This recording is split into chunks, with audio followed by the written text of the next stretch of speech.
naghahatid ng lunas sa gitna man ng panganib, saan mang sulok sa madilim mang yungib, tanglaw ng pag-asang aandap-andap, iba yung kasiyahan at pamatid hirap. Sadyang hindi matatawaran ang sakripisyong alay niya sa bayan. Sa mababang sahod ay patuloy na nakikipaglaban, di man sapat ang armas sa kadalasang sagupaan. My father is a policeman. At kahit hindi siya nakapag-aral, nakatapos sa pag-aaral, napaka-strong nung desire niya to excel in whatever he's doing. Akala ko talaga, napakaganda ng pagtatrabaho sa gobyerno, no?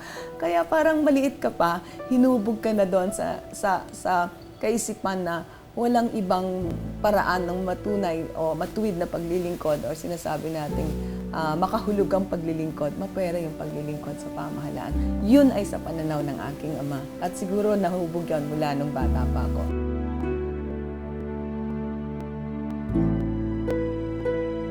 I think the challenge for everyone in government is to go beyond what is expected of you. Seldom yung mga tao inside government yung sinasabi natin who can afford to think outside of the box, no? And then who can risk a little going beyond what is written in the law. We need to be a little bit creative. We need to be a little bit flexible. There is no public service other than government service. Kahit mababa ang iyong pwesto, kahit mababa ang iyong sahod, ay para bagang napakasarap pakiramdaman na ikaw ay mayroong napapaglingkuran na marami. Ang swerte ko, dahil ang unang pasok ko ay Performance Audit Office, mataas yung paninindigan na kung ano yung nakita mo sa audit, yun ang lalabas sa audit report. Dito siguro pumapasok yung malalim na pananampalataya. Magiting na tumatayo at humaharap sa pagsubok. Sa gitna ng panganib, walang pagsidla ng takot. Nung start, syempre walang may gustong gawin ko yun.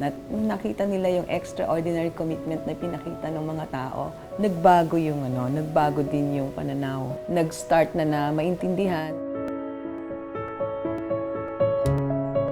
Ang biruan nga namin thanks to corruption because it has been my bread and butter. I've been working as a governance and anti-corruption consultant. Pushing for reforms. We have been wanting for the time na maka-free tayo out of so much corruption. You know, by nature, I'm a risk taker Ang unang takot mo na magpahayag ng something na bombastic is, paniniwalaan ba ako? Now na nakita mo na people are sending you messages, to be honest, ang Yahoo Mail ko nag-hit ng 4,400 messages in my inbox one day lang.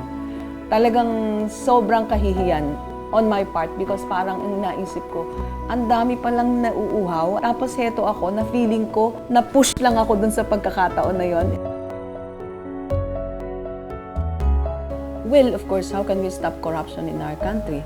I have the realization na hindi mo talaga siya kayang stop. Sorry I'm here pero sinasabi hindi kayang ma-stop.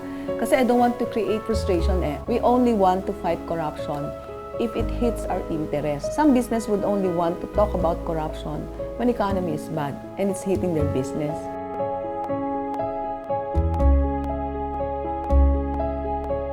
The moment na makilala natin na yung pangangailangan ko ay pangangailangan rin ng kapwa ko, kaya nating i-reduce yung corruption. Ang wrong notion kasi natin is we believe that fighting corruption is the sole mandate of government-mandated institutions. So, pag nakikita mo na hindi gaanong makapangyarihan, pero lumalaban sa maliit nilang pamamaraan, powerless, penniless, and yet very, very rich in terms of hope and in terms of commitment to participate, I am always hopeful for the country. I am just a public servant. Yun lang. Hindi na pag-uusapan ang ginawa niya sa bayan. Pamilyang inulila ay mag-isang haharap sa kinabukasan. Kung kaya't habang may panahon, bigyan natin ng pupuri ang magiting nating kawal, makabagong bayani.